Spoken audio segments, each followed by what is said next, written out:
सांचे दरबार की जय। माँ होलिका महारानी जी के प्रिय भक्तों, गत वर्षों की बात इस वर्ष भी कासगंज नगर के सबसे प्राचीन महामाई माँ होलिका महारानी के दरबार पर गोवर्धन बाबा की पूजा होगी। उससे पहले उनके 56 भोग का प्रसाद बन रहा है और बाबा को हर वर्ष की तरह सजाने का कार्यक्रम चल रहा है, परंतु इस वर्ष कोरोना महामारी की गंभीरता को देखते हुए भक्तगण बाबा के दर्शन इस वीडियो के माध्यम से अपने घर बैठे ही कर सकते हैं। भक्तों, भगवान श्री कृष्ण ने अर्जुन को समझाते हुए कहा, इसको हम गीता का सार भी कहते हैं कि क्यों व्यर्थ चिंता करते हो, किससे व्यर्थ डरते हो, कौन तुम्हें मार सकता है। आत्मा ना पैदा होती हैं ना मरती हैं, जो कुछ हुआ वह अच्छा हुआ, जो कुछ हो रहा है वह अच्छा हो रहा है, जो कुछ होगा वह भी अच्छा ही होगा। तुम भूत का पश्चाताप ना करो, भविष्य की चिंता ना करते हुए कर्म करो। वर्तमान चल रहा है, तुम्हारा क्या गया जो रोते हो, तुम क्या लाए थे जो तुमने खो दिया, तुमने क्या पैदा किया था जो नाश हो गया। ना तो तुम कुछ लेकर आए थे, जो कुछ लिया यहीं से लिया, जो कुछ दिया यहीं दिया, जो कुछ लिया इसी से लिया, जो दिया इसी को दिया। खाली हाथ आए थे, खाली हाथ जाओगे। आज जो तुम्हारा है कल किसी और का था, परसों किसी और का होगा। तुम इसे अपना समझकर मगन हो रहे हो, बस यही प्रसन्नता दुखों का कारण है। परिवर्तन संसार का नियम है, जिसे तुम मृत्यु समझते हो वही तो जीवन है।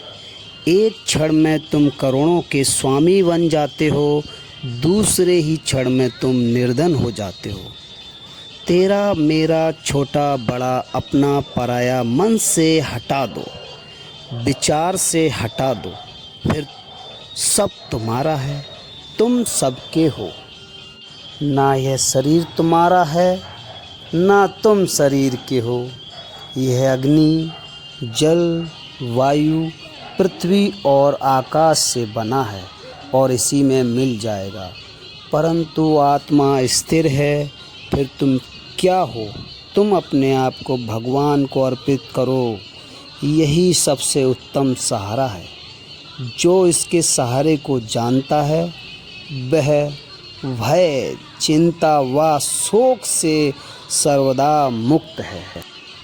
प्रिय भक्तों, अगर ये गीता का सार अच्छा लगा हो तो एक बार लाइक और सब्सक्राइब कर देना।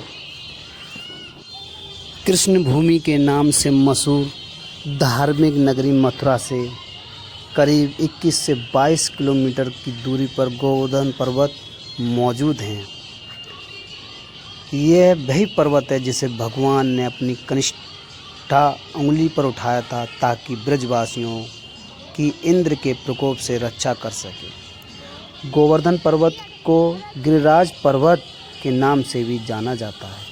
सदियों से यह पर्वत लोगों की आस्था का केंद्र है। गोवर्धन परिक्रमा का एक नियम है कि आप गोवर्धन परिक्रमा जहाँ से प्रारंभ करें वहीं से आपको गोवर्धन परिक्रमा समाप्त करनी चाहिए, क्योंकि गोवर्धन परिक्रमा का फल तभी प्राप्त होता है जब आप उसे पूरा करते हैं। मैं आपको गोवर्धन परिक्रमा के कुछ नियम बताता हूँ। गोवर्धन परिक्रमा में पहने गए कपड़े साफ व शुद्ध होने चाहिए। गंदे कपड़े कभी भी पहनकर परिक्रमा ना करें। शास्त्रों के अनुसार तीर्थ स्थानों पर किए गए पुण्य कार्यों का फल हमें कई गुना बढ़कर प्राप्त होता है। इसलिए तीर्थ स्थान पर हमेशा पाप कर्म से बचना चाहिए। गोवर्धन परिक्रमा तन और मन को स्वच्छ रखकर करें, क्योंकि पूजा हमेशा समर्पण भाव से ही की जाती है। इसलिए परिक्रमा करते समय मन से सभी विचार निकालकर सिर्फ प्रभु श्री कृष्ण के नाम का ही जाप करें। जय श्री राधे राधे राधे। अगर आप विवाहित हैं तो परिक्रमा हमेशा पति या पत्नी के साथ ही करें और मन ही मन प्रभु का नाम लें, राधे राधे। गोवर्धन पर्वत की परिक्रमा करते समय हमेशा गोवर्धन पर्वत को अपने दाईं ओर ही रखें, क्योंकि परिक्रमा में जिस वस्तु की परिक्रमा की जाती है उस वस्तु को दाईं ओर रखकर ही परिक्रमा की जाती है। ऐसा शास्त्रों में विधान है। गोवर्धन पर्वत की परिक्रमा करते समय इस बात का विशेष ध्यान रखें कि लेटते समय, उठते समय या बैठते समय गिरिराज की ओर पीठ तथा पैर कभी भी ना हो। यदि भूलवश ऐसा हो जाता है तो गिरिराज जी से इसके लिए क्षमा अवश्य मांगें। गोवर्धन पर्वत की परिक्रमा करते समय बहुत आवश्यकता पड़ने पर ही शौच आदि करें और इसके बाद जल से अपने हाथ और मुख को अच्छी तरह से धोएं। गोवर्धन पर्वत की परिक्रमा करते समय गाय, पौधों, जीव जंतु आदि को भूलकर भी ना सताएं और ना ही कोई नुकसान पहुंचाएं। गोवर्धन पर्वत की परिक्रमा करते समय किसी पर भी क्रोध नहीं करना चाहिए और ना ही किसी को अपशब्द या कटु वचन बोलने चाहिए। गोवर्धन पर्वत की परिक्रमा नंगे पैर की जाती है। परिक्रमा करते समय जूते चप्पल ना पहनें।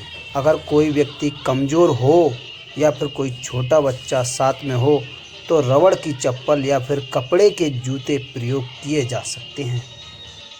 भक्तों, शिव पुराण के अनुसार मनुष्य को तीर्थ स्थानों में सदा स्नान, दान व जप आदि करना चाहिए, क्योंकि स्नान न करने पर रोग, दान न करने पर दरिद्रता और जप न करने पर मूर्खता का भागी बनना पड़ता है। गोवर्धन पर्वत की परिक्रमा करते समय अहिंसा धर्म का पालन करें। किसी भी जंतु को कोई नुकसान ना हो, इस प्रकार से परिक्रमा करें। गोवर्धन पर्वत की परिक्रमा करते समय यदि आप किसी स्थान पर रुकते हैं तो आपको दोबारा उसी स्थान से परिक्रमा प्रारंभ करनी चाहिए जिस स्थान से परिक्रमा के लिए रुके थे। गोवर्धन पर्वत की परिक्रमा कभी भी अधूरी नहीं छोड़नी चाहिए। ऐसा करने से आप पाप के भागीदारी बनते हैं। यदि किसी कारण से परिक्रमा अधूरी छोड़नी पड़े तो जहाँ से आप परिक्रमा अधूरी छोड़ रहे हों वहीं ज़मीन पर माथा टेककर भगवान श्री गिरिराज जी व भगवान श्री कृष्ण से क्षमा याचना करें, उन्हें प्रणाम करें। यही परिक्रमा समाप्ति अनुमति लेनी चाहिए। बोल गोवर्धन महाराज की जय। भक्तों, अगर आपको गोवर्धन महाराज के दर्शन अच्छे लगे तो एक बार प्रेम से सभी लोग बोलो गोवर्धन बाबा की जय। भक्तों, अगर वीडियो अच्छी लगी हो तो एक बार लाइक और शेयर भी करें। ये छोटे से बाल गोपाल जो गोवर्धन बाबा